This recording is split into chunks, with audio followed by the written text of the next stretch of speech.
Bana, tupeane update kuhusiana na kile ambacho kinaendelea katika kesi ya mwenyekiti wa Chama cha Demokrasia na Maendeleo Chadema. Mahakama Kuu Masjala ndogo ya Dar es Salaam imemkuta na kesi ya kujibu mwenyekiti wa Chama cha Demokrasia na Maendeleo Chadema Tundu Lissu katika kesi ya uhaini inayomkabili.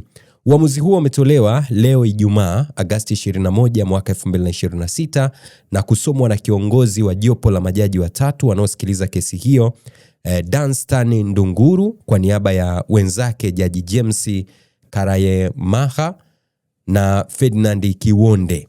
Jaji Ndunguru katika uamuzi huo amesema baada ya kupitia na kuzingatia ushahidi wa upande wa mashtaka na hoja za mshtakiwa, wameona ana kesi ya kujibu.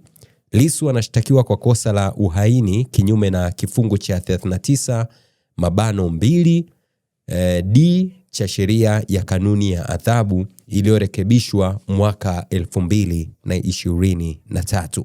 Endelea kuwa nasi SQF TV kupata update ya kile ambacho kinaendelea.